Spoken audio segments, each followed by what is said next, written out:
de por qué implementar Lean en los proyectos de ingeniería y construcción. En nuestro país tenemos la industria de la construcción, es una de las industrias, es la segunda industria más representativa para el Producto Bruto Interno de nuestro país, en el Perú. La minería recibe el 30% del PBI y la construcción el 12%. Durante esta coyuntura, que ha sido difícil en esta época de pandemia,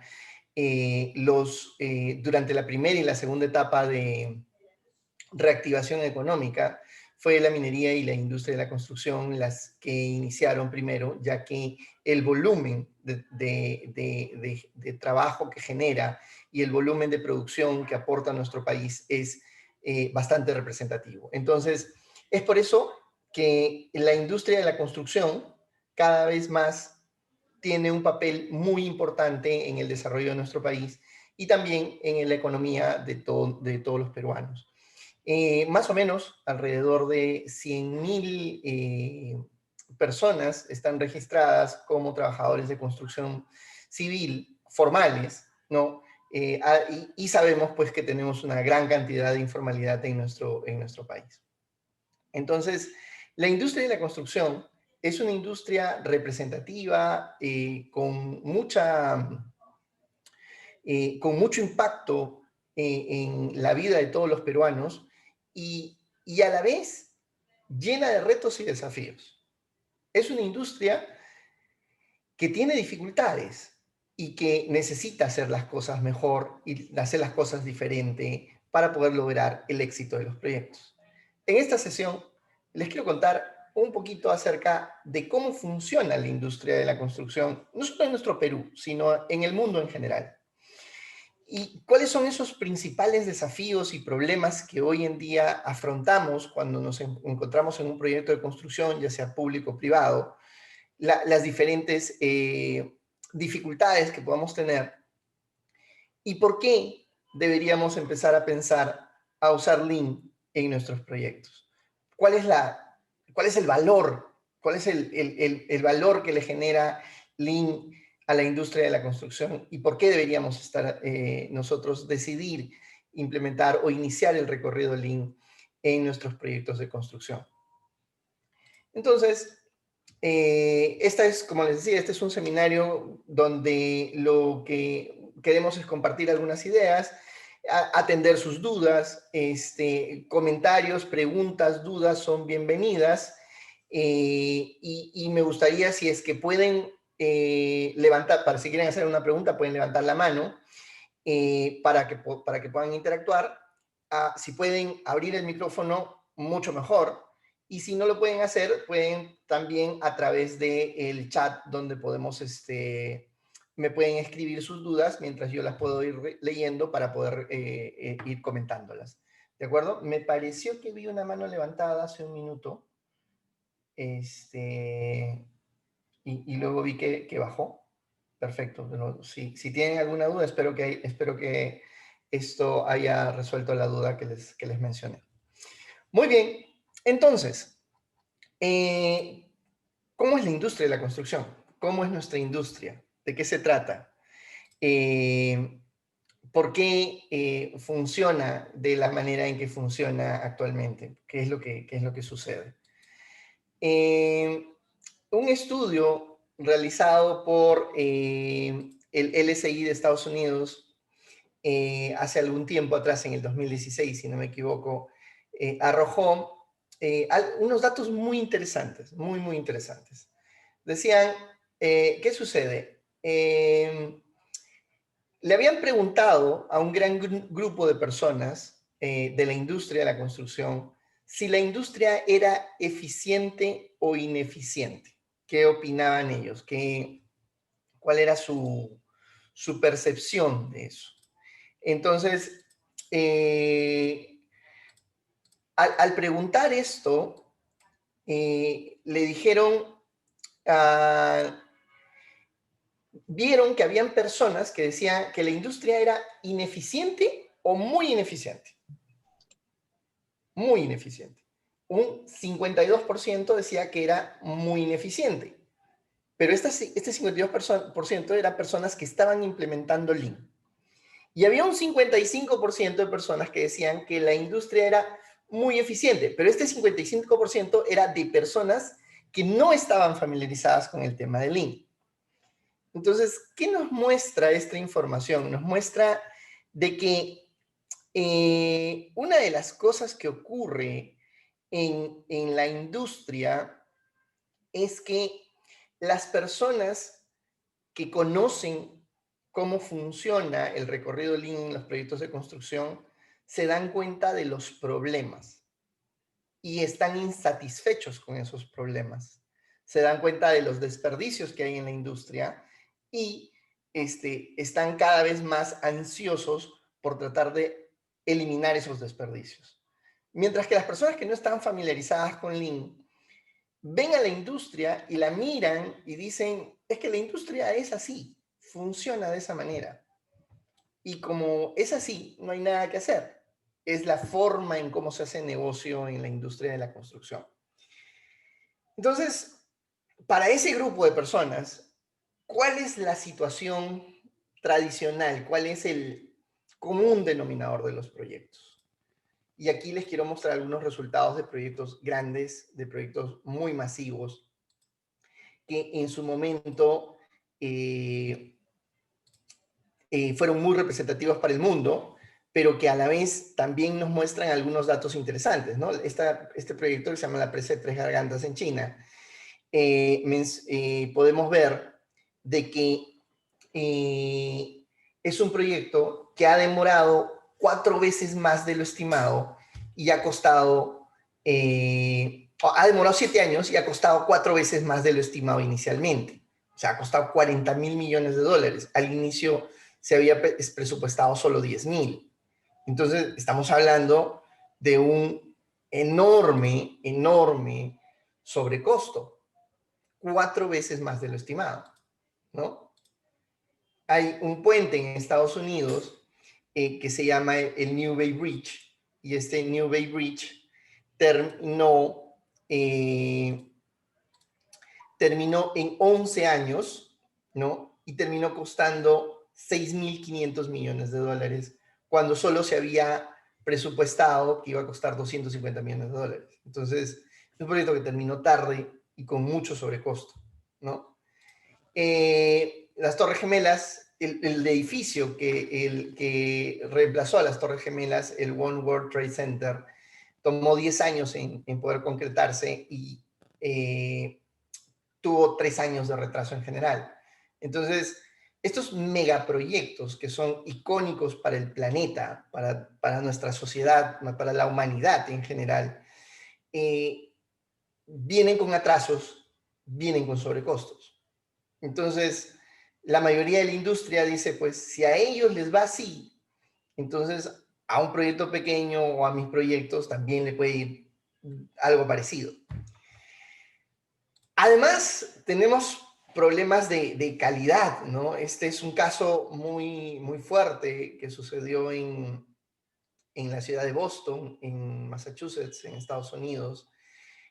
Colapsó una vía elevada, una vía en funcionamiento, se vino abajo, un paso a desnivel, se vino abajo, porque cuando se ve las investigaciones, el epóxico, el pegamento epóxico empleado en las juntas frías de esta vía no cumplía con los requerimientos técnicos necesarios que habían sido diseñados para esta vía. Entonces, un error de calidad, un problema de calidad, un problema de control de calidad o de aseguramiento de calidad, pues puede tener consecuencias terribles, ¿no? La ciudad estuvo paralizada prácticamente durante mucho tiempo por este accidente. Afortunadamente, solo hubo una sola víctima fatal. Digo, afortunadamente es lo más triste posible, que es lo más triste que una vida se haya perdido. Pero estamos hablando de una vía donde tranquilamente pasan 60.000 vehículos por hora, Entonces, se dio en un momento en el que solamente había un solo vehículo en el lugar. Así que solo hubo una víctima fatal. Sin embargo, las consecuencias de esto son terribles, ¿no?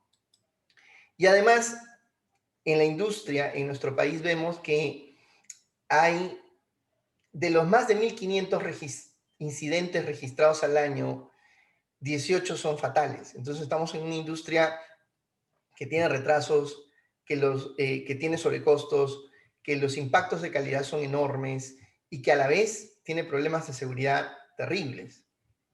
Pero aún así, también hay un estudio de que habla que la productividad de la construcción, a diferencia de otras industrias, en los últimos 50 años, su productividad ha ido decayendo. Es decir, que hace 50 años usábamos menos recursos para hacer un kilómetro de carretera o para vaciar una losa o para hacer un edificio.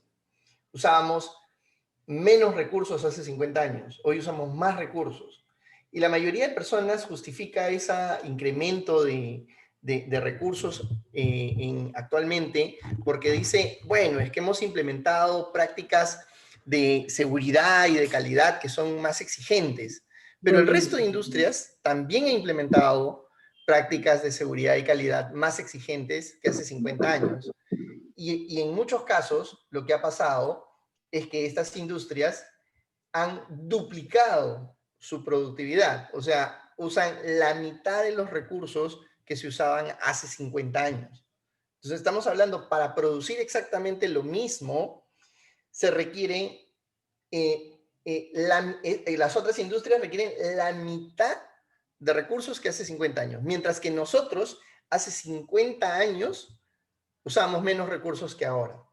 Entonces, hemos retrocedido en este proceso. Y esto se debe en gran medida porque la industria de la construcción es una industria muy artesanal, muy artesanal. La revolución industrial, las 4 fases de la revolución industrial nos llegan cada vez más tarde, cada vez más tarde. Yo no sé si todavía seguimos, afortunadamente creo que hemos pasado la primera, que era la de vapor, pero creo que la segunda todavía no nos hemos subido totalmente y nos falta la tercera y la cuarta revolución industrial dentro de la industria de la construcción. Y eso se puede ver que somos, en el mundo, somos la segunda industria más atrasada en adopción tecnológica. Este es un reporte que hizo la consultora McKinsey, donde hablaba de cómo sería el futuro digital de la construcción. Y se hizo un pequeño benchmark con las diferentes industrias, mirando qué cosa es lo que las distintas industrias han implementado desde el punto de vista de adopción tecnológica y qué es lo que ha pasado con la industria de la construcción. Entonces somos una industria tecnológicamente muy atrasada, muy atrasada. A la única industria a la que le ganamos es a la agricultura, ¿no? Y eso es decir, bastante. Ahora, también tenemos un problema muy fuerte acerca de cómo miramos los resultados. ¿Cómo miramos los resultados? Este también es un estudio que se hizo en el LSI hace algún tiempo, donde le preguntaban a la gente que trabaja en el diseño y la construcción de proyectos, y le preguntaron también a los clientes, a los propietarios, a las personas que eran dueños de los proyectos, ¿no? Y los dueños le preguntaban acerca de la calidad, del costo y del plazo. Entonces, si ustedes ven en este gráfico, lo que podemos ver es que los propietarios, ya sea en la calidad, costo y plazo, terminan satisfechos, o sea, gran parte satisfechos, pero hay una parte, digamos, en calidad, la parte roja y anaranjada, digamos, dice, hay un 14% que están insatisfechos con la calidad de lo que han recibido, en el costo hay un 37% de insatisfechos con lo que han recibido, y en el plazo un 36% de insatisfechos con lo que han recibido. Pero si lo comparamos contra los contra los mismos diseñadores y constructores de esos mismos proyectos, cómo están satisfechos ellos, se ve que ellos no están tan insatisfechos como los propietarios. Entonces, las personas que trabajamos en la industria no estamos viendo la satisfacción de nuestros clientes y cómo el cliente se ha vuelto mucho más exigente con lo que espera del proyecto y al mismo tiempo el resultado que estamos entregando nosotros no alcanza completamente para satisfacer sus expectativas. Entonces, esta diferencia o esta brecha que hay entre la expectativa del cliente y lo que nosotros estamos entregando como resultado en la industria, nos hace ver de que hay algo que nos estamos perdiendo. Hay algo en la industria que nos estamos perdiendo y que no estamos viéndolo correctamente. Esto lo acabo de sacar hace unos minutos de internet, donde he visto que en el Perú tenemos 129 proyectos que se encuentran en proceso de ejecución. 129 proyectos que se encuentran en proceso de ejecución. En promedio, estos tienen 8 años desde que se declaró la viabilidad hasta hasta el momento. Han pasado 8 años y medio y todavía están en proceso, ¿no? En el Ministerio de Transporte hay 3 proyectos que tienen 15 años, literalmente, 15 años en proceso de ejecución. No se cierran desde hace 15 años. En saneamiento hay proyectos que tienen entre 8 y 10 años. Y algunos decimos, ¿por qué en nuestro país estos proyectos que son tan importantes para el desarrollo económico de la sociedad se encuentran en ese proceso? Se encuentran, no se han concluido, tienen problemas, están paralizados o algo está sucediendo de que no se puede entregar a la población correctamente. Y el mismo artículo, esta es la fuente del diario Gestión, hablaba de que una de las principales causas por las cuales estos proyectos han sido paralizados, o mejor dicho, tienen tanto tiempo de espera, es porque han habido demoras en los desembolsos iniciales para arrancar el proyecto. Y eso me ha hecho recordar mi primer proyecto en el cual trabajé en el sector público. Me tocó hace muchos años atrás. Mi primer proyecto fue una carretera, donde la carretera había sido gestionada por una municipalidad, y la municipalidad había a través de una ONG, había logrado que la ONG gestione dinero de fuentes internacionales por un valor de entre 5 y 7 millones de soles, no recuerdo ahorita el monto exacto, pero eran entre 5 y 7 millones de soles que estaban destinados para hacer esa carretera. Pero como era una carretera que se conectaba con una vía, regional, lo que sucedía es que el gobierno regional tenía que aprobar el expediente técnico de la carretera para que se pueda ejecutar. O sea, no iba a salir fondo de dinero del Ministerio de Economía del Perú, sino que ya había un fondo de dinero a través de una fuente internacional que había depositado ese dinero y ya estaba en las arcas del Estado, esperando para que se pueda ejecutar el proyecto. Entonces, el dinero estaba ahí, pero no se podía entregar el desembolso porque tenía que firmarse, que el gobierno regional tenía que firmar el expediente técnico. Entonces, ese expediente técnico demoró 3 años en el gobierno regional para que pueda firmarse y que pueda emitirse el desembolso del dinero. Entonces, no era porque no había dinero, sino porque un proceso burocrático dentro del mismo Estado demoró muchísimo el poder sacar adelante ese proyecto. Ahora, esa es una de las causas, pero yo hago retrospectiva también sobre eso y digo, puedo decir alegremente, no, pues que había un funcionario ahí que no quería hacer bien su trabajo o no estaba seguro de hacer bien su trabajo. Pero si hacía también un poco de retrospectiva, me daba cuenta que el expediente técnico no era tan prolijo. Era un expediente técnico que se había hecho rápidamente, de manera muy acelerada, y tenía bastantes deficiencias. Entonces, la ingeniería del proyecto, ¿ya? La ingeniería de ese proyecto se había hecho con prisa. Y al hacerse con prisa, el proceso de autorización o el proceso correcto para poder sacarlo adelante tomó más de lo esperado. Entonces, es muy fácil para nosotros también decir, hay un burócrata sentado en el gobierno diciendo que no quiere que el proyecto se ejecute correctamente, pero debemos ser muy cautos. El problema tal vez no esté por ahí, el problema es porque estamos haciendo un mal proyecto y efectivamente ese proyecto tiene muchas deficiencias. Y puedo decir eso con bastante detalle, porque luego, cuando tú ejecutas los proyectos, cuando ya empiezas a trabajar en la ejecución de los proyectos, recibes un expediente técnico y ese expediente técnico tiene errores, tiene información que no se encuentra correctamente, tiene incompatibilidades. Entonces, emites procesos de RFI para corregir y idas y vueltas hasta poder ejecutar correctamente el proyecto. Entonces, esto que vemos aquí, o sea, no quisiera decir que el problema es porque el Estado hace mal su trabajo, no.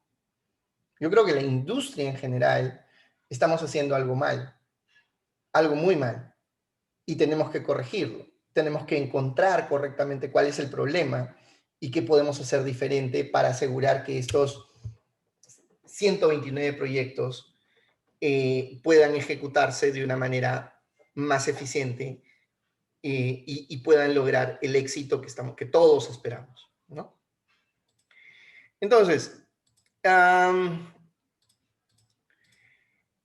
¿cómo funciona el modelo de negocio de la industria de la construcción? ¿Cuál es los drivers? ¿Cuáles son las variables que mueven el modelo de negocio? Entonces, quiero mostrarles una idea de cómo a lo largo de diferentes proyectos he podido identificar cómo funciona esto. Primero tenemos un cliente,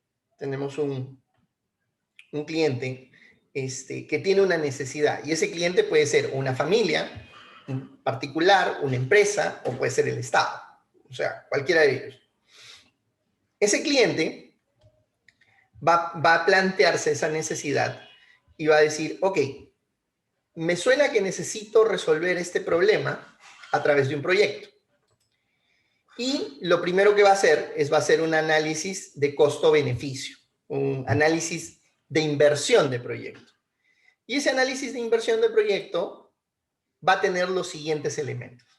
Primero, va a decir, a lo largo de una línea de tiempo, va a poner para arriba los beneficios y para abajo los costos, y va a plasmar algunos estimados. ¿Cuánto costaría el diseño y la construcción del proyecto? Este es en el bloque rojo, tenemos la inversión inicial de lo que costaría el diseño y la construcción. Luego, una vez de que el proyecto ya esté funcionando, ¿no? Entonces vas a empezar a recibir beneficios de ese proyecto, ¿no? Y esos beneficios se traducen en algo llamado la rentabilidad de la operación del negocio. Esa rentabilidad te empieza a generar ventas, empieza a generar, pues, algún tipo de utilidad, ¿ok? Entonces, pero esa rentabilidad no es gratis o no es automática, sino requiere, pues, unos costos, ya sea de mantenimiento del edificio, o sea, o de la infraestructura que utilizo para este negocio, y los costos de operación propiamente de ese negocio, ¿no? Entonces, ahí tenemos nuestros diferentes elementos que empiezan a tomarse en cuenta cuando yo voy a definir este modelo económico del proyecto. Entonces, a todo esto le llamamos el modelo económico del proyecto. Entonces, el cliente lo primero que hace es dice, ok, este modelo económico del proyecto me debe generar pues la suficiente rentabilidad para que yo pueda decir que este proyecto es rentable. Entonces, ¿y cómo sé si este proyecto es rentable o no es rentable? Para eso hay dos indicadores que todo cliente va a utilizar. Esos indicadores son los siguientes. Primero es algo que se llama el valor actual neto, el VAN, ¿no? Y ese valor actual neto lo que nos va a decir es que si la suma de todos los ingresos menos los egresos, teniendo en cuenta algo que se llama, hay un factor acá que se llama el factor K, que es la tasa de interés, porque el dinero tiene valor en el tiempo, ¿no? O sea, $100 hoy no es lo mismo que $100 en 10 años, ¿no? Entonces, el dinero en el tiempo tiene un valor, ¿ok? Tiene un valor. Y hay una tasa de interés que uno va a utilizar para poder saber cómo descontar ese valor en el tiempo. Entonces, ahí esta fórmula del valor actual neto se pone pues en esta operación del modelo económico, y si el valor actual neto, o sea, todos estos valores que están acá traídos al presente, o sea, los traigo al día de hoy, porque estos son dinero en el futuro, los traigo al presente usando esta tasa de interés. Si la suma de estos ingresos y egresos me da mayor que cero, entonces quiere decir que hay cierto valor económico. Entonces estoy generando cierta utilidad o cierta rentabilidad en este proyecto. Entonces, puede que el proyecto sea rentable. Pero no solamente quiere decir que sea rentable, tiene que ser rentable, pero tiene que ser más rentable que hacer otro tipo de proyectos o hacer otro tipo de cosas. Imagínate, si tú tienes $1,000 en tu cuenta bancaria y viene un banco y te dice, te voy a pagar 3% de interés si me das este dinero. Entonces tú depositas ese dinero en el banco y sin hacer nada prácticamente empiezas a recibir 3% de interés, ¿no? Bueno, 3% no es lo que ofrecen hoy en día los bancos, pero háganse esa idea mental. Entonces, 3% de interés asegurado, sin hacer nada. Si metes esos $1,000 en este proyecto de construcción y el proyecto de construcción te ofrece una rentabilidad no de 3%, sino de 7%, entonces, ¿dónde está mejor invertido tu dinero?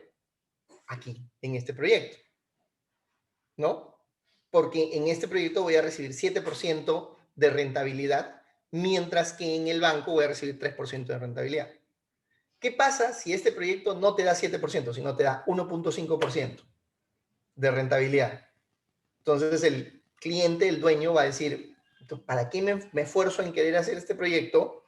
Mejor meto mi plata al banco y empiezo a generar utilidades a través de la rentabilidad del banco.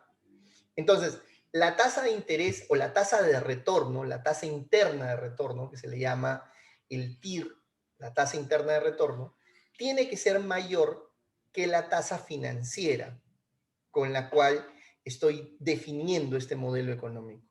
Entonces, el cliente, eso es lo primero que va a evaluar y va a decir, si este modelo de negocio tiene un valor actual neto mayor a cero y tiene una tasa interna de retorno mayor que la tasa financiera, entonces este proyecto es rentable.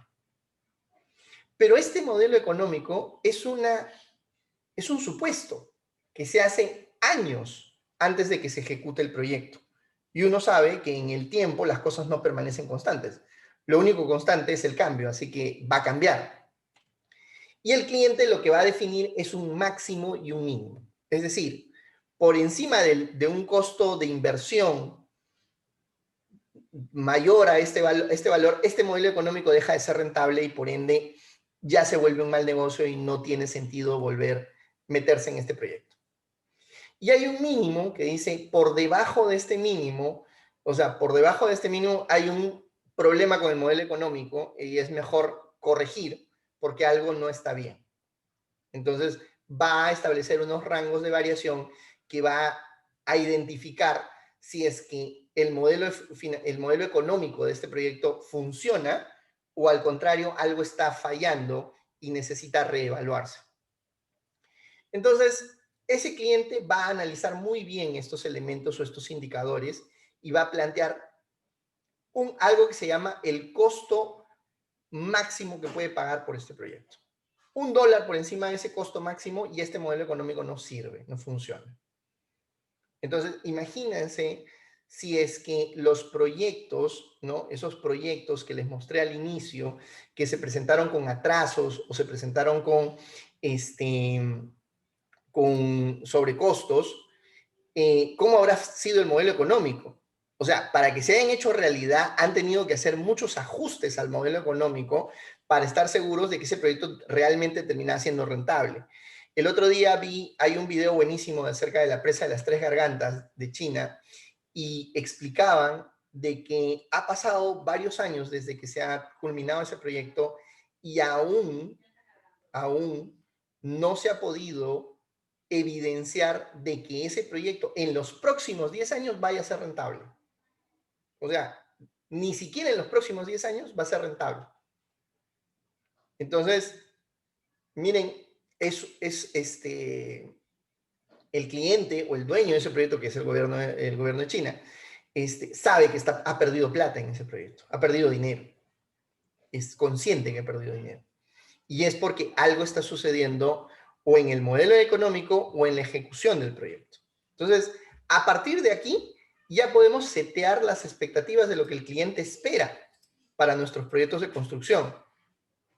Y para poder generarle valor o para poder mejorar el BAN o mejorar la TIR, hay algunas formas, ¿no? Por ejemplo, podemos reducir los plazos de construcción o reducir los costos de construcción o mejorar la rentabilidad o reducir los costos de operación o alargar el tiempo de vida de los proyectos. Entonces, son elementos que permiten mejorar el modelo económico del proyecto. Entonces, hay que buscar soluciones de ingeniería que permitan que estos elementos económicos del proyecto puedan ser mejorados. Entonces, tenemos que plantear elementos que ayuden a que el modelo económico del proyecto pueda ser mejorado. Entonces, cuando el cliente ya definió, ok, tengo esa necesidad, ahora tengo que pedir o tengo que llamar a un diseñador, tengo que llamar a alguien que me va a plantear el diseño de un producto. O sea, ese es el producto. Acá solamente analicé el modelo económico. No sabía qué producto necesitaría, pero máximo me puedo gastar esta cantidad de plata para poder ejecutar ese proyecto. Entonces, quiero que alguien me diseñe el producto. Entonces, voy a llamar a un especialista, un experto, una persona que me va a decir qué producto necesito, cuál es ese producto que yo requiero para poder resolver esta necesidad, teniendo en cuenta estas variables del modelo económico. Y en tipos de productos, nosotros tenemos diferentes tipos de productos, ¿no? Por ejemplo, tenemos productos como los que se ven aquí, ¿no? Hay productos que son únicos en su tipo, como por ejemplo una mansión, que se hace de una sola vez y es exclusivo. Hay productos de bajo volumen, pero de muchos productos, por ejemplo, un condominio, ¿no? Un condominio puede tener 3 o 4 modelos de casas, ¿no? Un condominio de campo, 3 o 4 modelos de casas, y se hacen, pues, o tiene 7, 8 modelos de casas y tiene pues un bajo volumen, ¿no? Por cada casa. Cada modelo solamente hay 5 o 7 casas de ese modelo. O, por ejemplo, tenemos también el otro caso, en el caso de los edificios de departamentos, donde tienes 3 o 4 modelos de departamento, pero hay 40 o 50 departamentos de cada modelo, ¿no? Entonces estamos hablando de un edificio masivo. Hoy estamos hablando, por ejemplo, de los productos ya más estandarizados, tipo, por ejemplo, la vivienda económica, ¿no? O la vivienda social, en la cual es volumen muy alto y el producto es estándar, ¿no? Todos los departamentos son igualitos, todos son idénticos, ¿no? A lo mucho se diferencian en alguna cosa pequeñísima, pero todos son igualitos y se producen en masa, ¿no? Se producen en masa. Entonces, acá tenemos diferentes tipos de productos. O sea, en la construcción, haciendo este ejemplo de las casas, tenemos diferentes tipos de productos. Pero podemos hablar no solamente de casas, o departamentos o vivienda, podemos hablar de oficinas, podemos hablar de carreteras, podemos hablar de plantas industriales, podemos hablar de saneamiento, podemos hablar de muchas de este tipo de cosas que permitan encontrar cómo los productos tienen una variación o una variedad, ¿no? Conforme han sido diseñados. Una vez que ya ha sido planteado cuál es el diseño del producto que debemos tener, pues se llama a un constructor para que nos diga cómo se va a ejecutar ese proyecto, ¿no? Cómo se va a ejecutar ese proyecto. Y el constructor lo que va a hacer es, va a tratar, como todo proceso, es un proceso que tiene inputs, tiene un proceso productivo y tiene outputs o salidas. Entonces, los inputs, ¿qué son? Materiales, equipos, personas, información, que son eh, entradas o son recursos que yo necesito para que a través de un proceso ordenado, de decir, primero voy a hacer las excavaciones, luego voy a hacer el vaciado de concreto de las estructuras de concreto, luego voy a hacer los acabados húmedos, los acabados secos y finalmente las instalaciones. Entonces, siguiendo esa lógica de procesos, voy a poder lograr un resultado deseado, que es finalmente este proyecto que necesita el cliente, ¿no? Entonces, ¿qué hace el constructor? El constructor va a tener que plantear una lógica de procesos, que pueden ser, ¿no? O sea, procesos o muy desordenados, ¿no? Porque tenemos el famoso ataque Apache, donde tenemos gente que trabaja pues todos a la vez y tratando de hacer lo máximo que se pueda, o flujos que pueden ser desordenados, pero que exista algún proceso dominante, ¿no? Hay otro tipo de procesos como los de líneas de flujo a velocidad de trabajador, ¿no? Por ejemplo, cuando se hace la estructura de un edificio, las cuadrillas son las que marcan el ritmo de la producción, ¿no? Las cuadrillas, en función de la velocidad con la que se mueven las cuadrillas, se empiezan a mover la producción del edificio. Hay otro tipo de procesos, como por ejemplo, de línea de flujo a través de el ritmo de una máquina, ¿no? Cuando estamos haciendo la construcción de una carretera, la pavimentadora es la que demarca el ritmo de la producción de la carretera, porque finalmente vamos a ir detrás de la pavimentadora. La pavimentadora es la que nos manda el ritmo, ¿no? Demarca el ritmo.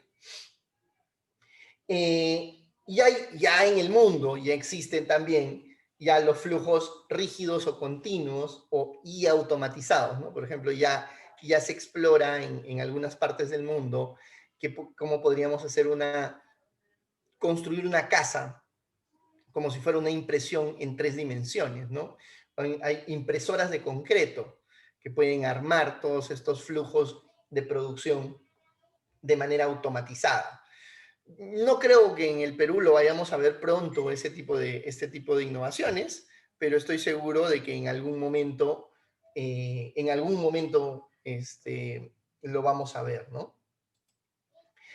Y luego, ¿qué sucede? Pues entre estos distintos interesados se empiezan a celebrar contratos bilaterales entre el cliente y el diseñador, entre el cliente y el constructor, y esos contratos lo que hacen es ponen en blanco y negro la voluntad de las partes, o sea, cómo se ponen de acuerdo estas dos partes para lograr algo. Eso es lo que quiere hacer un contrato. Un contrato es, yo me pongo de acuerdo con alguien más para poder lograr algo, para entregar algo. Pero en la industria de la construcción, lo que sucede es que las dos partes no confían ni en una de la otra. Entonces, lo que hacen los contratos es la llenan de cláusulas de penalidades. Estas cláusulas de penalidades se hacen porque se basan en desconfianza. Yo no confío en que vas a hacer o un buen trabajo o que me vas a entregar las cosas según lo que me has indicado. Entonces, por eso te voy a poner penalidades, porque estoy seguro o que me vas a fallar o que no vas a lograr lo que te estás comprometiendo a hacer, ¿no? Entonces, se llenan de cláusulas de penalidades que hacen que haya una relación muy agresiva entre las partes. Entonces, ¿qué sucede? Tenemos algo que se llama el sistema robusto dentro del proceso de producción que existe entre la construcción. Los constructores nos hemos acostumbrado a usar algo que se llama el método de la ruta crítica, ¿no? Tenemos un plan, lo ejecutamos y controlamos porque este es un método que nos han enseñado ya sea en la universidad, ya sea los métodos de control de gestión de proyectos, nos enseñan a usar este método de ruta crítica. Pero este método de la ruta crítica estaba pensado, en realidad fue diseñado por el ejército de los Estados Unidos, pensando en optimizar ciertos recursos o ciertos flujos en específico, porque ya habían logrado algunas líneas de producción o algunas líneas de trabajo estandarizado. En la industria de la construcción, lo que ocurre es que cada uno de nuestros procesos de construcción no funciona como una línea de producción, funciona como una actividad independiente. Entonces, una actividad de construcción, así como la vemos, pues requiere algunas cosas para que pueda ejecutarse. Vamos a ver qué. Entonces, para que pueda ejecutarse esta actividad de construcción, necesita con seguridad. La seguridad es lo más importante, una de las cosas más importantes. Entonces necesitamos espacios seguros, condiciones seguras, comportamientos seguros. Pero además necesitamos información, o sea, necesitamos planos, especificaciones, que se hayan tomado ciertas decisiones para ejecutar la actividad. Y luego necesitamos equipos. Por ejemplo, algún equipo para poder ejecutar la actividad, y ese equipo o hay que adquirirlo o hay que alquilarlo, va a tener elementos consumibles, va a tener repuestos o va a tener un plan de mantenimiento. Y esas cosas son necesarias para que la actividad funcione. Vamos a necesitar materiales, y los materiales necesitan pues una cotización y selección, la negociación y la compra, si estamos hablando de una importación, cómo hacer el proceso de importación, el expediting, las inspecciones que se vayan a dar en el fabricante, cómo se va a almacenar esos productos. Entonces ya tienes materiales. Estamos hablando de varias cosas ahí que están metidas. Pero también necesitas personas para ejecutar la actividad, personas que sean capaces, personas que sean responsables, personas que sean confiables.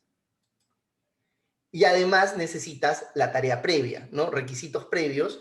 Tareas previas, o puedes tener permisos, licencias, protocolos, liberaciones, o podrías tener condiciones externas que se necesitan, ¿no? Por ejemplo, ¿qué pasa si estás en un proyecto en el cual estás a 3.000 metros sobre el nivel del mar con una temperatura media de menos 3 grados centígrados? ¿Cómo se hace el concreto? El concreto necesita elementos especiales para poder vaciarse en esas condiciones, o solo pueden vaciarse en cierto rango horario donde la temperatura y la humedad están en ciertas características. Entonces, son condiciones externas que uno debe tener en cuenta para poder ejecutar bien su trabajo. Y también necesitas un espacio que sea adecuadamente señalizado, ¿no? Delimitado, y que tengan las protecciones colectivas o las rutas de maniobras establecidas para que puedan ejecutarse la actividad. Entonces, si se acaban de dar cuenta, para yo poder ejecutar una actividad necesito muchas cosas a la vez. Y basta que una de esas cosas falle para que la actividad no se pueda ejecutar. Si una de esas cosas falla, la actividad no se puede ejecutar. Entonces, tenemos muchas variables dentro del proceso constructivo que hacen que la actividad pueda fallar. Entonces, como dice la ley de Murphy dice, ¿no? Si algo puede salir mal, entonces va a salir peor. Entonces, tenemos ese elemento que nos hace impredecible. Entonces, la industria de la construcción está sujeta a muchas variables, desde la parte del cliente, del modelo económico, la parte del diseño de los distintos elementos que necesito para ejecutar el proyecto, para diseñar el proyecto, perdón, y el proceso productivo requiere muchas variables que se mantengan en control para poder lograr el éxito del proyecto. Entonces, así de complejo es la industria de la construcción. Y además le agregamos a esa complejidad los modelos de organización. O sea, es decir, por ejemplo, hay modelos de entregas de proyectos que sean los famosos diseño, licita y construye, diseño y construcción, las gerencias de proyecto a todo riesgo, las gerencias supervisoras de proyectos, los contratos integrados o los proyectos integrados, ¿no? Que son diferentes modelos de organización, que son estrategias de cómo los distintos involucrados, que es el propietario, el diseñador y el constructor, van a tomar decisiones en ese proyecto. Y además también tienen términos comerciales diferentes, ¿no? Nos pueden pagar por precios unitarios, por suma alzada, por tiempo y materiales, por costos reembolsables, por precio meta o por el famoso llave en mano. Entonces, o sea, si se dan cuenta, hay una enorme cantidad de variables que determinan el modelo de negocio de la industria de la construcción. Enorme. O sea, hay muchísimos factores que pueden hacer que algo salga mal. Entonces, en el mundo nos hemos acostumbrado a usar un sistema que se llama el sistema robusto. Este sistema robusto parte por inspeccionar el trabajo, en hacer las cosas por hacer lo que puedo con lo que tengo, ¿no? Yo me acuerdo mucho, le preguntaba a los maestros, maestro, ¿podrán terminar el trabajo el día de mañana? Jefe, con fe probablemente la podemos hacer, decía, ¿no? Entonces, yo lo miraba al maestro y él me decía, con fe la hacemos, jefe. Y de verdad no sabía si es que lo iban a terminar o no lo iban a terminar. Finalmente no se terminaba el trabajo. Entonces la fe no ayuda a terminar el trabajo. El trabajo se termina cuando las cosas están listas, pues tienen todo lo necesario para poder ejecutarse. Entonces, hacer por hacer nos involucra, nos impacta muchísimo. Nos enfocamos muchísimo a reducir el costo. Estamos muy enfocados a reducir el costo, a minimizar el costo. Y acuérdense lo que dijo la abuela en algún momento, decía, lo barato sale caro. Entonces, no tienes que pensar en qué es lo que es más barato. Tienes que pensar en qué es lo que es mejor y que lo que me agrega más valor. No lo más barato, sino lo que me genera más valor. Porque a la larga, lo barato sale caro, ¿no? Nos enfocamos en transferir el riesgo. Quiero subcontratar porque le quiero pasar el riesgo al subcontratista. O quiero que alguien más me resuelva el problema. Porque yo no quiero ver el riesgo. Transferir el riesgo no hace que desaparezca. El riesgo sigue ahí. Va a estar ahí. Solamente que no lo voy a ver. Y el día que impacte, me va a caer en la cara. Me va a rebotar, de todas maneras. Entonces, el riesgo no se transfiere. El riesgo se tiene que mitigar y se tiene que controlar. Tenemos que buscar medidas para poder mitigar y controlar el riesgo de manera adecuada. Estamos acostumbrados a empujar el trabajo, ¿no? O sea, a decir, empujen, empujen, estamos ahí atrás de la gente para empujar el trabajo. Cuando en realidad lo que deberíamos estar asegurándonos es que el trabajo tiene todo lo necesario para ejecutarse de manera ordenada y no es que necesita alguien que esté detrás, sino que el trabajo está coordinado y que las cosas se pueden ejecutar porque todo está coordinado, una coordinación excelente, ¿no? Y finalmente estamos siempre enfocados en entregar un contrato y decir, quiero terminar, quiero entregarlo al cliente y me quiero ir, porque no quiero ver este proyecto, quiero ver otro, ¿no? Entonces, mientras que cuando hablamos de trabajar de manera lean o de manera ágil, lo que buscamos es cambiar un enfoque diferente, ¿no? Buscamos el respeto por las personas, buscamos optimizar del todo, generar valor, no reducir el costo, sino generar valor. Tenemos que reducir los desperdicios, ¿no? Identificar y reducir los desperdicios, enfocarnos en flujos y procesos ordenados, automatizados, y tener una disciplina de aprendizaje y de mejora continua. Entonces,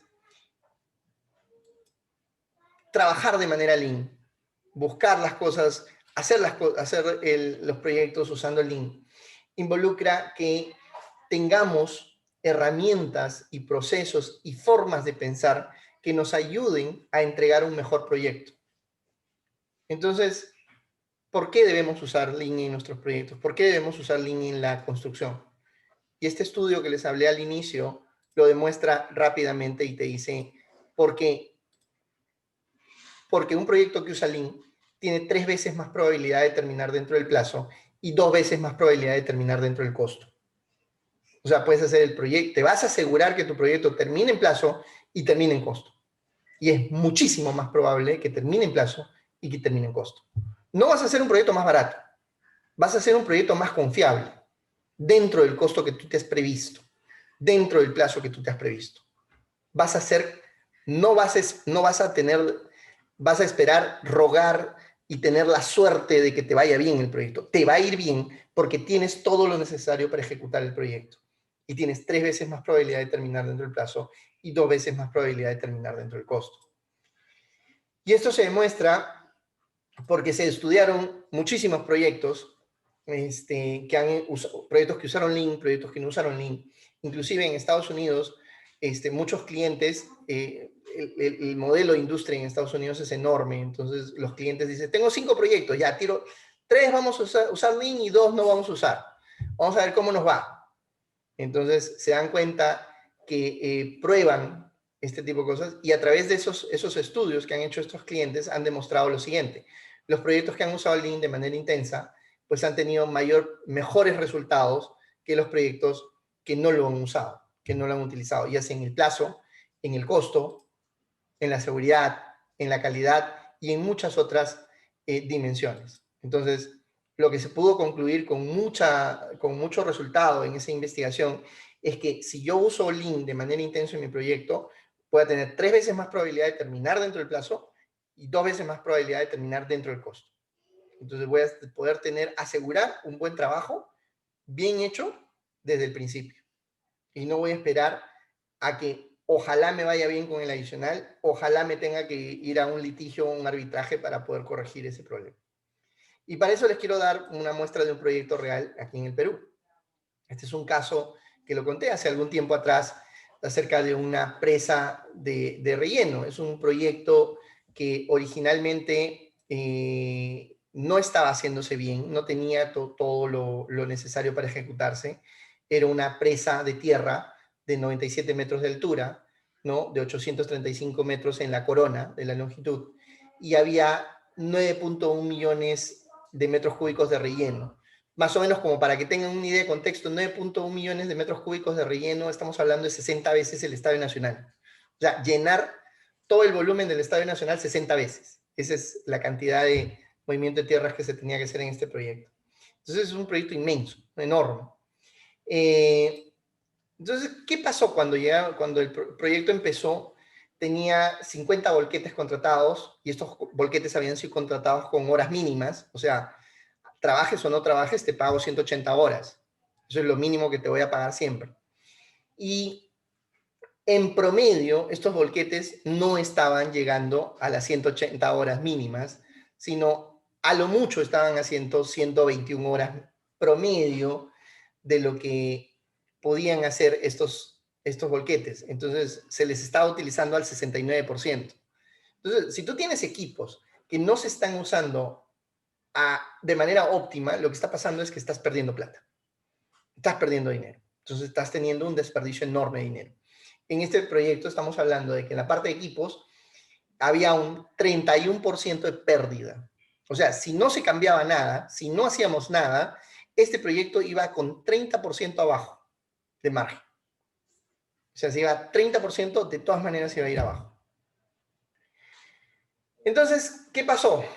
Se hicieron unas caminatas Gemba con un equipo implementador, que era básicamente un equipo de trabajo que decidió apoyar en el proyecto, que eran 2 consultores y un aprendiz, ¿no? O sea, siempre lo que buscamos es que haya un proceso de mejora continua, hay un proceso de aprendizaje. Y en este proceso, lo primero que se hizo, se revisaron algunos indicadores, se hizo un análisis de brechas, del costo sobre todo, y hicimos muchas caminatas Gemba para poder analizar qué estaba pasando en ese proceso de diagnóstico. Entonces, ¿qué encontramos? Encontramos que habían vehículos que no estaban trabajando, o sea, que no estaban moviéndose, que estaban sin trabajo. Habían un grupo de equipos que sí hacían más de 180 horas y había otro grupo de equipos que hacían menos de 180 horas y habían pues equipos parados, o sea, equipos que no trabajaban. Esto nos decía de que había bastante desperdicio. Y luego vimos cómo se distribuía el uso de equipos en el tiempo. Entonces teníamos una variación muy alta, ¿no? Por ejemplo, el punto, la línea roja es el objetivo, que era básicamente las 180 horas, La media, la línea verde, la teníamos ahí por debajo de 130 y teníamos un grupo que pasaba por encima de la media, pero que apenas llegaba pues al objetivo, y había otro grupo que estaba muy, muy por debajo de la media de lo que podían hacer diariamente. Entonces, eso fue datos que encontramos ahí en el campo, ¿no? En el proyecto, diciendo qué es lo que está, cómo se estaban utilizando los equipos. Se hizo un análisis de causas, identificando cuáles eran las distintas, todas las posibles causas que podían generar este problema, y encontramos muchísimos elementos que estaban afectando realmente a la producción, a la baja utilización de los volquetes. Pero en conclusión, lo que encontramos es que había una variación en la producción muy fuerte. Esa variación generaba esperas y esas esperas generaban desperdicios, pérdidas de dinero. Entonces teníamos que reducir la variación en la producción, que ese fue el mayor, la causa más grande o la que tenía más impacto en estos problemas. Entonces, para reducir la variación, lo que hicimos fue entrenamos a la gente, rediseñamos el proceso y empezamos a aplicar las Planner System. 3 elementos importantes. Todas las personas tienen que capacitarse para que entiendan por qué estamos haciendo este cambio o de qué trata este cambio que queremos hacer, ¿no? Teníamos que replantear los procesos, ¿no? Replanteamos los procesos con la ayuda de las personas que estaban ahí, porque ellos eran los que conocían mejor la producción. Entonces, primero los teníamos que entrenar y con ellos rediseñamos los procesos y finalmente implementamos las Planner System para ejecutar, para coordinar el trabajo de manera excelente. Entonces, ese entrenamiento se hizo pues con la gente en campo, con dinámicas muy sencillas, muy amigables. Hoy en día, por la pandemia, tendríamos que hacer dinámicas mucho más, más restringidas, pero también se pueden hacer a pesar de las limitaciones, ¿no? Todavía siguiendo los protocolos de seguridad. Y rediseñamos el proceso productivo. Este proceso productivo decía, ok, aquí tengo unos lotes de producción que ya están compactados, acá hay un lote que está en proceso de compactación, hay un lote que está en proceso de conformación, hay un lote que está en proceso de transporte, y así sectorizamos todo el trabajo y dimos un orden de producción, un trabajo organizado bajo un mismo ritmo de producción. Entonces, con eso en mente, aplicamos las planas para poder coordinar todo lo que se necesitaba ejecutar en el proyecto, ¿no? Un elemento muy importante es lograr que todos involucrados en el proyecto sepan qué se necesita hacer, qué debemos hacer, qué podemos hacer, qué es lo que vamos a hacer, qué fue lo que hicimos y qué fue lo que podemos aprender. Eso es lo que hace las planas. Te permite tener claridad de lo que vas a ejecutar, claridad cómo lo vas a ejecutar, claridad de qué necesitas para ejecutarlo de esa manera. Finalmente, tener todo lo necesario para ejecutar el trabajo y aprender de los errores. Lo más importante es lograr que los obreros, las personas que están en campo, sepan exactamente, conozcan muy bien cómo funciona el proyecto. Entonces, todos debían conocer cómo funcionaba la lotización del proyecto. Entonces, la dinámica de coordinación, el idioma con el que hablábamos, ya era mucho más sencillo, porque la gente empezaba a hablarte y decirte, jefe, estamos trabajando en el lote tal, en la cota tal, con la subrasante tal. Ya se ha terminado de compactar el lote tal. Entonces, estábamos mucho más claros al momento de comunicarnos. ¿Qué se pudo lograr después de este proceso de sectorización y de implementación?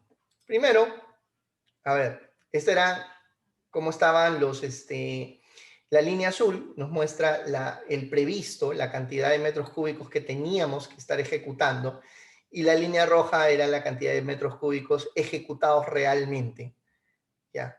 Sin cambiar la cantidad de recursos que habían sido prevista para este proyecto, sin ampliar los recursos, lo que pasó es que en la siguiente semana la variación se acortó, prácticamente superamos la meta, y en las siguientes semanas, con la misma cantidad de recursos, pudimos superar la producción planificada. Entonces eso te permite terminar antes, ¿no? Dentro del plazo, ¿no? Tienes muchas más garantías de terminar dentro del plazo porque estás adelantado, porque puedes hacer las cosas más rápido, porque estás produciendo más. Y pudimos lograr, pues, efectivamente un promedio mayor, ¿no? Que iba creciendo conforme vamos avanzando en este proceso de implementación. ¿Qué pasó con la productividad de los equipos? Pues los equipos estaban siendo mucho más productivos. Ya no habían tantas esperas. Algunos equipos todavía tenían algunas esperas importantes, pero no eran tan impactantes dentro del proceso productivo. Entonces, el equipo que marcaba el ritmo de producción aquí era el rodillo. El rodillo era el que nos marcaba el ritmo de la producción y como se dan cuenta, el rodillo está pues básicamente al tope, al 91% de productividad en el proceso. Entonces, ¿qué también se logró a través de las planner? Se logró que las áreas de soporte cumplan con sus compromisos de una forma mucho más, más constante.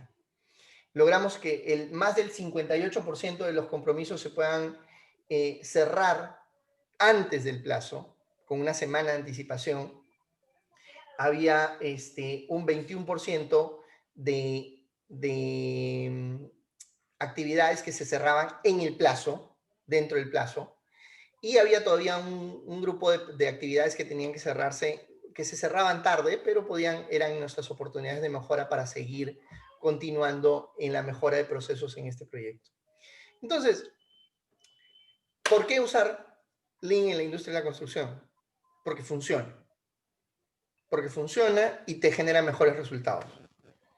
¿Qué debemos hacer para lograrlo? Pues hay que entender la naturaleza de todas las variables que tenemos en nuestros proyectos, identificar cuáles son las variables que más nos afectan, implementar, ¿no? Entrenar a la gente, implementar procesos, implementar herramientas que te aseguren el éxito en eso que tú necesitas en tu proyecto.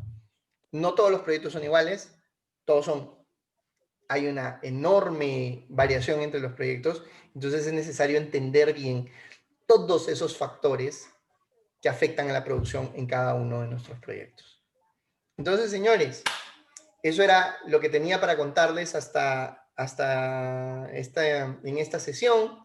Nos hemos tomado más o menos una hora de esta charla informativa acerca de Lean en los proyectos de construcción y quiero invitarlos a todos ustedes a que puedan aprender más acerca de Lean, que puedan identificar cómo pueden generar o pueden implementar esto en sus proyectos y si pueden participar en cursos como los que está generando AVE Escuela de la Construcción, pues va a ser muy provechoso para todos ustedes para que puedan poner en práctica rápidamente estos principios que se encuentran al alcance de todos nosotros.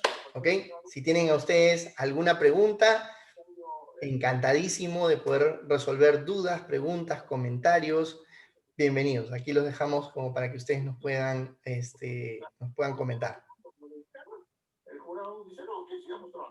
Walter, ¿tienes el micrófono abierto? ¿Tienes alguna duda? Dieron las 12:01. Ya no, allá no. El que se estuvo inscribiendo se le corta. Ok, buenísimo.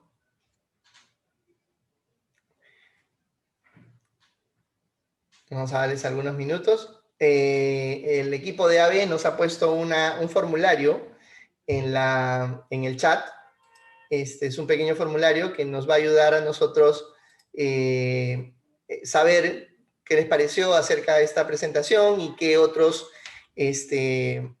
puntos prefieren o qué otras mejoras podríamos hacerle a este tipo de seminarios que estamos haciendo a través del capítulo Lean Construction Institute Perú y AVE Escuela de la Construcción. Muy bien, si no tienen dudas, si no hay ninguna pregunta, igual les voy a dejar el chat abierto ahí para si es que llega alguna pregunta más en los próximos minutos. Y si no, muchísimas gracias a todos. Ha sido un gusto poder compartir con ustedes en esta sesión. esperamos poder contar con su participación en futuros eventos del capítulo y de AVE Escuela de la Construcción. Muchísimas gracias. Muchas gracias a ti, Santiago. Buenas noches con todos. Eh, Les acabamos de compartir, como comentó Santiago, una encuesta para obtener un feedback rápido sobre la presentación y poder mejorarla. Y también les hemos compartido la página de Facebook, donde siempre estamos publicando contenido para que puedan conocer más acerca del programa de formación de Líderes Lean, que inicia este 22 de enero, que es un programa muy completo de Lean, donde va a estar Santiago, y vamos a poder desarrollar muchos temas sobre Lean. Así también los invitamos a que puedan seguirnos en nuestro canal de YouTube, como AVE Escuela de la Construcción. Ahí van a poder encontrar también diferentes charlas, mucho contenido sobre Lean. Buenísimo. Bueno, Veo ahí, José. Muchísimas gracias, José. Ahí hay un par de preguntas que vamos a pasar a responder adelante, rápidamente. Santiago. Cristian Clemente nos dice, la sectorización y tren de actividades son herramientas Lean. ¿Por qué no forman parte de las herramientas del Lean Project Delivery System? A ver, la sectorización y el tren de actividades en realidad forma parte de un proceso de planificación que se llama el TAC Planning. En realidad en el mundo no se conoce ni como sectorización ni como tren de actividades. Solo en Perú se utilizan esos términos.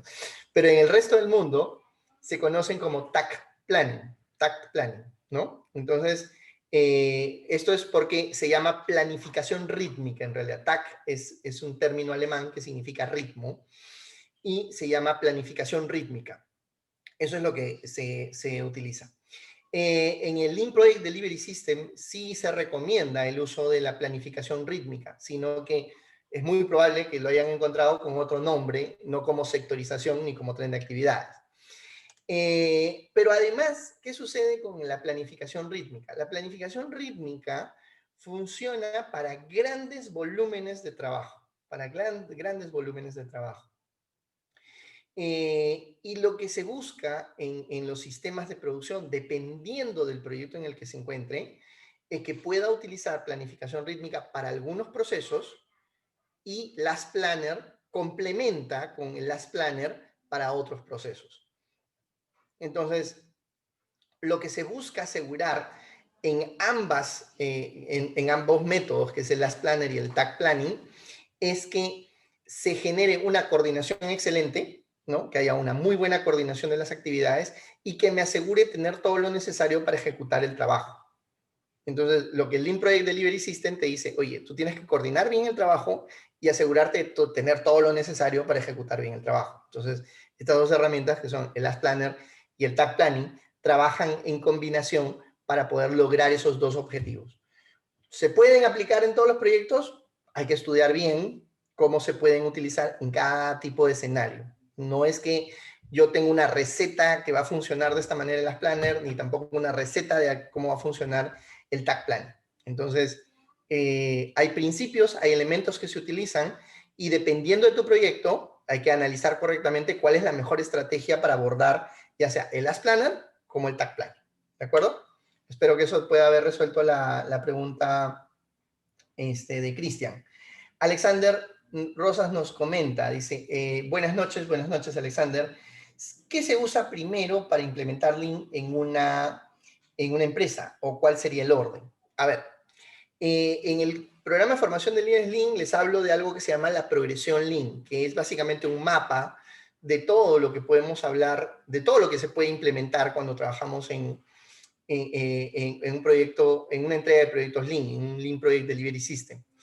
Y dentro de ese mapa podemos encontrar varios procesos, herramientas, comportamientos, visiones y muchas cosas que se pueden trabajar ahí. Lo que se recomienda siempre no es abordar toda la empresa, sino es abordar un proyecto primero. Primero enfocarnos en un proyecto. Y en ese proyecto hay que identificar exactamente qué necesita ese proyecto para que funcione económicamente bien y que se termine dentro de los plazos establecidos para que ese proyecto salga de manera exitosa. Entonces, a ese proyecto se le estudia y se le implementa los procesos, herramientas o conductas que permitan el éxito de ese proyecto. Entonces, si ese proyecto termina siendo exitoso, esos procesos, esas herramientas y esos comportamientos que se han implementado se van a replicar en otros proyectos porque vas a demostrar que funcionan, ¿no? Y luego en un siguiente proyecto vas a analizar y vas a decir, este otro proyecto, si hago lo mismo del proyecto anterior, puede que me vaya bien, pero este otro proyecto, al ser diferente, necesita otras cosas. Entonces vas a ir incorporando nuevos procesos, nuevas herramientas y en un proceso constante de mejora continua. No es algo como la receta Lean de la empresa va a ser ABC. No, no, eso no. Lo que tú tienes que plantearte es, este proyecto, ¿qué problemas tiene? ¿Qué necesidades tiene? Y de todas las herramientas que puedo encontrar, de todo mi set de soluciones que puedo tener, tengo que encontrar la que mejor me adecue para resolver ese proyecto. Si la implemento y se estandariza en la compañía, entonces ya he avanzado un terreno, ya he avanzado en mi recorrido. En el siguiente proyecto puedo ir avanzando un poco más. Entonces, si quiero abordar la estrategia Lean en una empresa, tengo que hacerlo de a pocos. No lo puedo hacer de la noche a la mañana. No funciona. Y tengo que enfocarme en proyectos. Este proyecto, ¿qué necesita? ¿Qué vamos a hacer para este proyecto? Y en el siguiente proyecto, ¿qué podemos agregar? ¿Qué podemos rescatar de lo que hemos hecho en el proyecto anterior y qué podemos agregar? Es una estrategia de mejora constante. Entonces, el recorrido Lean, como digo, es un proceso de mejora continua y constante a lo largo de proyectos, ¿de acuerdo? Por eso es que se implementan personas, no proyectos.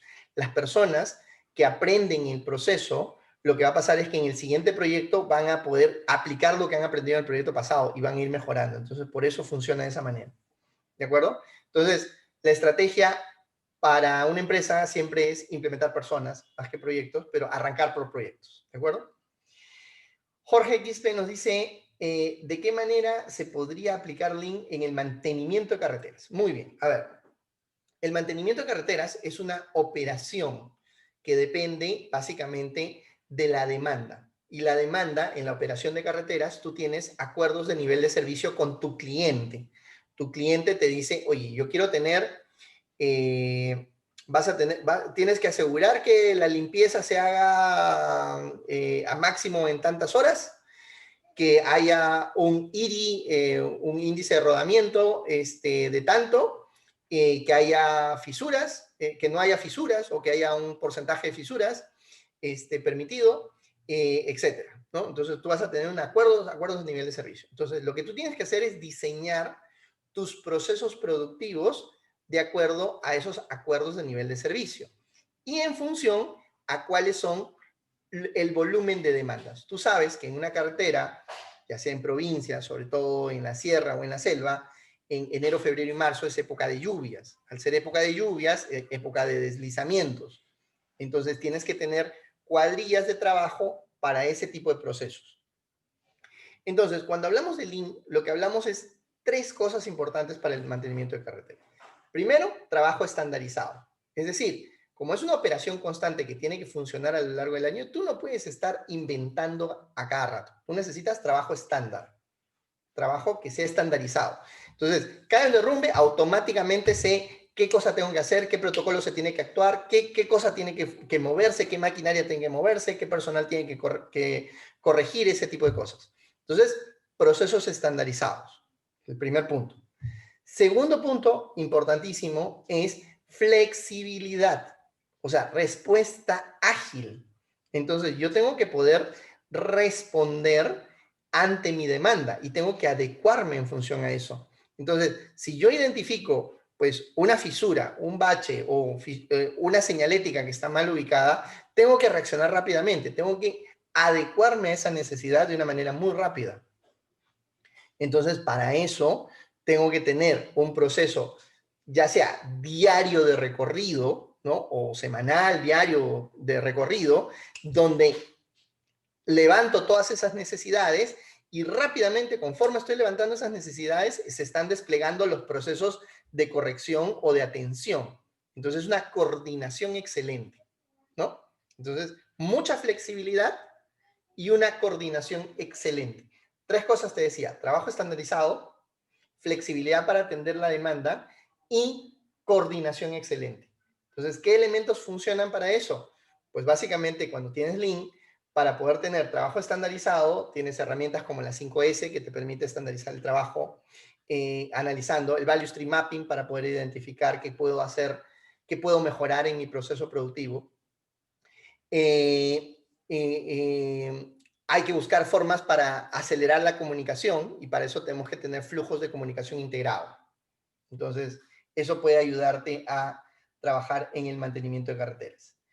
Excelente, Brenda. Espero que eso te pueda haber resuelto la duda que nos has mencionado. Gracias, Cristian. Gracias, Alexander.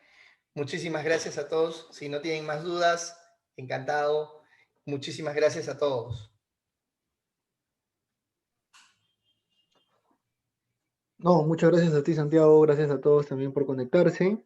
Y bueno, nuevamente les agradeceríamos muchísimo si pudieran completar la encuesta para poder mejorar las próximas presentaciones. Y que también nos visiten en nuestras redes sociales. Nos encuentran como AB Escuela de la Construcción en Facebook, LinkedIn, YouTube. Y bueno, muchísimas gracias a todos y nos vemos en una próxima oportunidad. Buenas noches.